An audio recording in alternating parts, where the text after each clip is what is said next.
please rise for the Pledge of Allegiance. I pledge allegiance to the flag of the United States of America and to the republic for which it stands, one nation, under God, indivisible, with liberty and justice for all. Roll call, please. Mrs. Angelique Everett. Here. Mrs. Gadsden. Delayed. Mrs. Galbo. Here. Mr. Garnett. Here. Mr. Munoz. Here. Ms. Patchen. Here. Mr. White. Here. Mr. Zopp. Here. Mrs. Thompson. Here.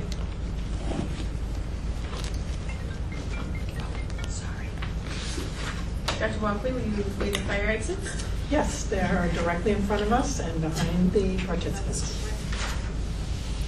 I'd like to ask everyone to stand for a moment of silence for Mrs. Terry Udell and Mrs. Eleanor Halloran.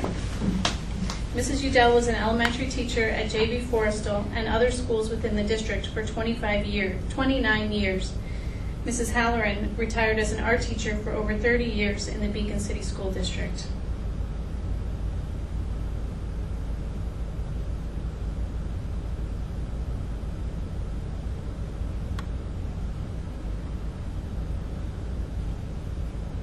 Thank you.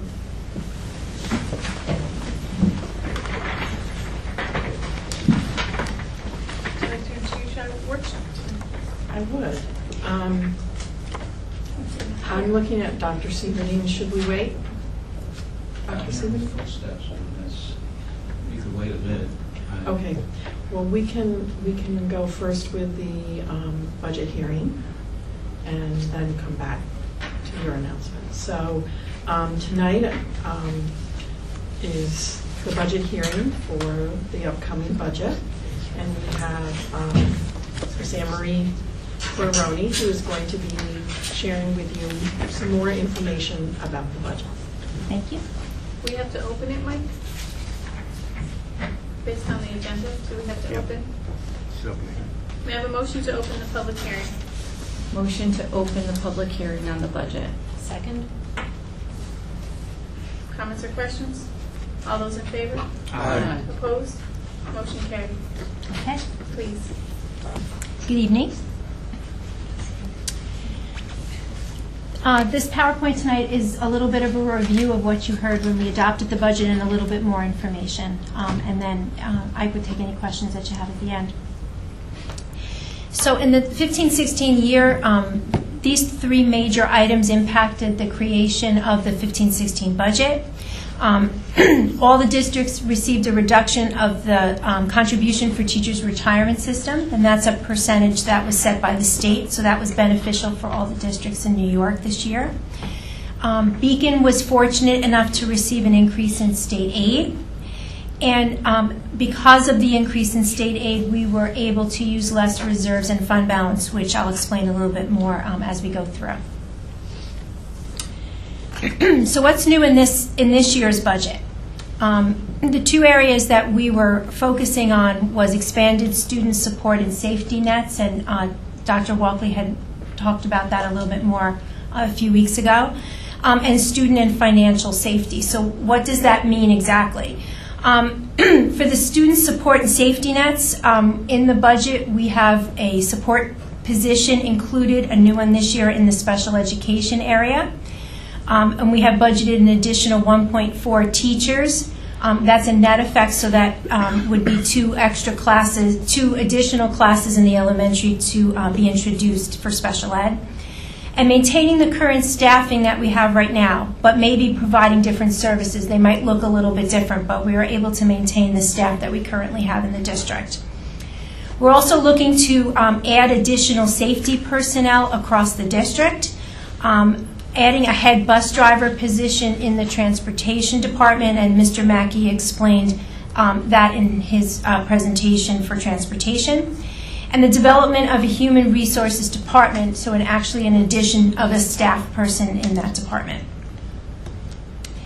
So this slide basically goes through the calculation of the tax cap that we do every year. This is the fourth year of the cap for all the districts in New York. The bottom number, the 2.51%, is Beacon's tax levy increase. That is the most that we could be increased for the coming year. And the tax levy in perspective, the top part is the 5-year average prior to the cap, where we didn't have to do the calculation and go within those rules. So the average was the 3.4%, and as you can see, for the last 3 years in the proposal for 15-16, we are way below that average. So by law, we are required to split the budget into 3 areas: the administrative, the instructional, and the capital section. The expenditures are broken out, comparison of 14-15, the current year, to the proposed 15-16, the dollar difference, and the increase. So just kind of a simple overview of the areas. The administrative area is the central office staff. It is the principals and their offices. It's anything related to the administrative section. It's not just the administrators. It encompasses a great deal more than that. And the instructional would be the teachers, the psychologists, the guidance counselors, all of the related services, the transportation department, anything directly related to students. And the capital section, as well as principal and interest, it's also the facilities area, operations and maintenance. So you'll see in each area the percent increase and then the overall increase of the 2.51%. This slide basically goes through the revenue section of the budget. How do we pay for the budget that we're asking the taxpayers to vote on May 19th? Again, the top portion, the number on the top right, the percentage is the 2.51, which is the tax levy increase. That is the maximum amount that we can include. Another important number on this slide is the state and federal aid number for 15-16. So that basically shows an increase of $1.9 million in state aid for Beacon, which is wonderful, because sometimes, you know, we've had to make some difficult decisions because state aid had not increased that much. So we were able to maintain the current staff and add a few more areas. But what also that meant is the reduction of the reserves and fund balance. So you might not think that that's the most important thing, but when we have budget reviews, which we did with the Comptroller's office the last few years, that was a warning signal. So the reserves and fund balance can be looked at as a savings account. It's money that you put aside. It's money that you systematically need to use, but it's something that needs to get monitored. So the use of reserves and fund balance, we were able to not use $1 million to kind of put it away for the future. And the tax reduction reserve, which was, it started out to be the net proceeds of when we sold the old Beacon High School. So we have 10 years to use that. We did not use it the first 2 years. We still have a few years left to use it. And we are going to save $175,000 of that for the future. We also will ask the voters to vote on a bus proposition. So these are the buses that we are asking to replace within the fleet. 2 72-passenger buses, 2 20-passenger vans, and a wheelchair bus. The important part of this, the total of $374,000 will be the amount on the proposition, but we will be financing it over 5 years. And the reason we do that is to kind of match it with the transportation state aid. So New York State Ed pays us the state aid over a 5-year period, so it matches the lease payment that we have to make. Transportation state aid ratio for Beacon is 58.1%, which means that of anything we spend for transportation, we get back 58%, which is a great percentage. It's my bus. This slide just basically reminds people of the role of transportation, because when you think about transportation, you just think about taking your children back and forth to school, which is an extremely important part, but it also does a lot more than that. So our fleet at the transportation department also handles all of our sports programs after school. It does the work program. We have a class in the special ed in the high school that goes out to job to work program, which we take care of. The after school programs, the IRP for the elementary schools that we do in the late fall and the spring. The children are transported home from there at a later time. We do the field trips, 504 medical requests, and displaced students that are living out of district. So just to give you an idea of what the tax increase will mean if we pass the budget and the bus proposition. So we use an average home value in Beacon. So that's about $290,500 with a star exemption. The budget increase would be $142 per year. With the bus proposition would be $149 per year, which kind of gives you a little bit of perspective. It's about $12.42 a month, or 41 cents per day. And the estimate for town of Fishkill with the median assessed value of $353,500 with basic star. The increase for the budget, $169, with the bus proposition is $179. So that's $14.92 per month, or 49 cents a day. And lastly, town of Wappingers with the median assessed value of $350,500. Average, the increase of $175 for budget, $184 for the bus proposition, which is $15.33 a month, or 50 cents per day. The contingency budget. So if the budget did not pass in May, the board has a choice of putting the budget back up in June for a second vote, to either include the whole budget or to make some changes to it. But if the budget were to fail both in May and in June, the district would be required to adopt a contingency budget. And as you've heard me say before, in the last couple of years, the tax cap law has changed the contingency budget significantly. So there is no increase in the tax levy allowed. So we have to levy the same exact amount that we levied last year. So what that means is an $889,000 decrease into the budget. So we began saying that we receive more aid, we use less reserves, but we would have to make this cut by law. And there's some areas that we'll just talk about briefly that the board would have to decide how we would go forward. So what kind of areas would we have to look at?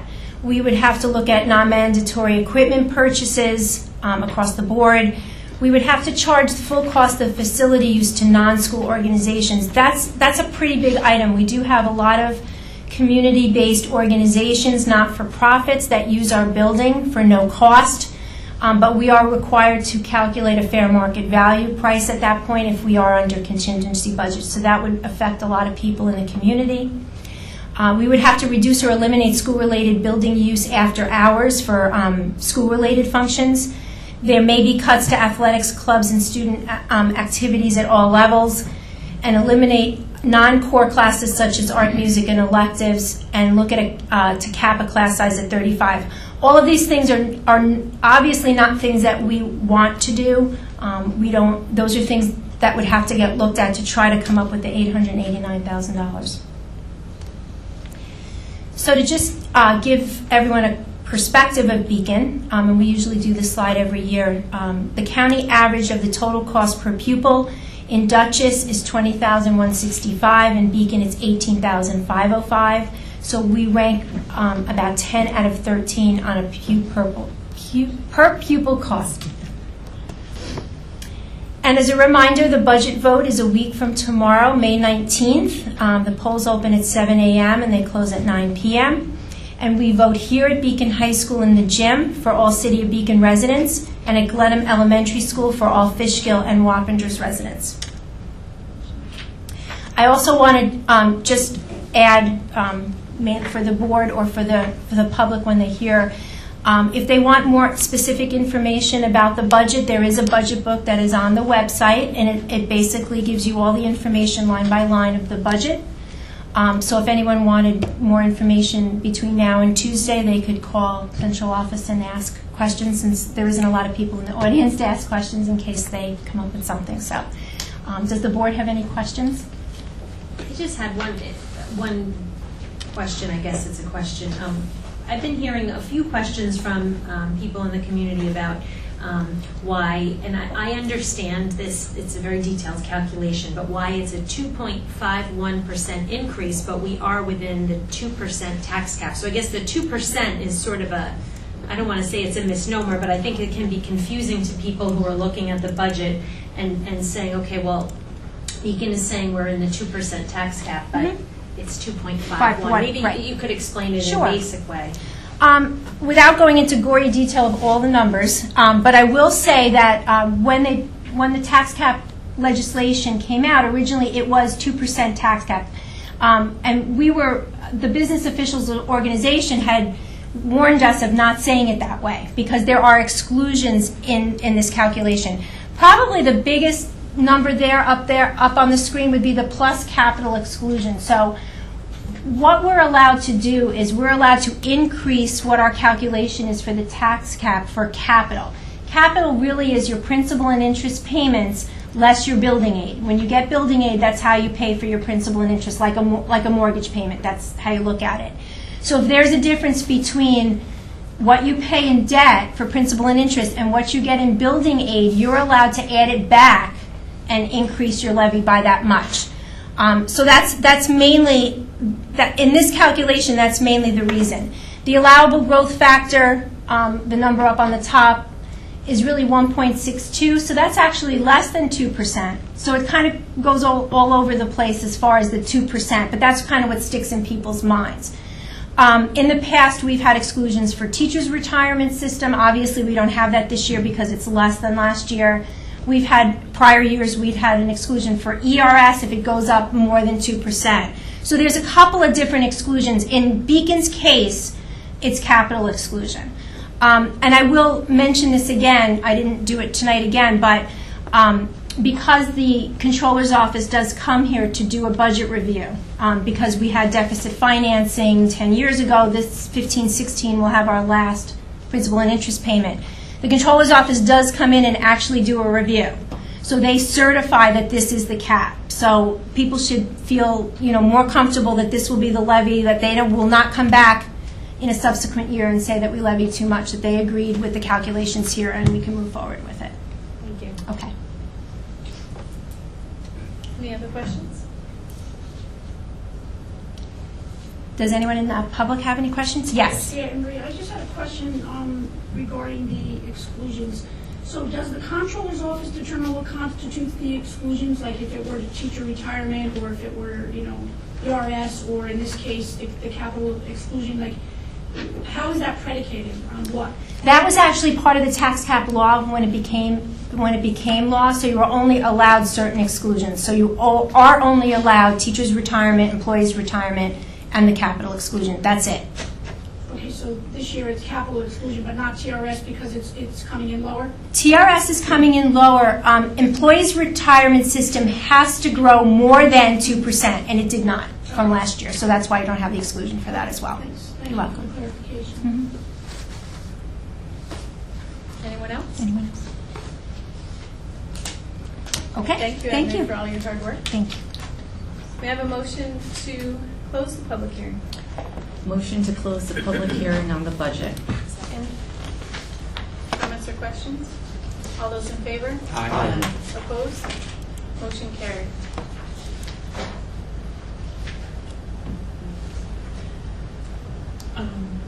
Dr. Sieverdeen has an announcement, although the people are not here, but I think that we should make the announcement. Well, are they expected to come?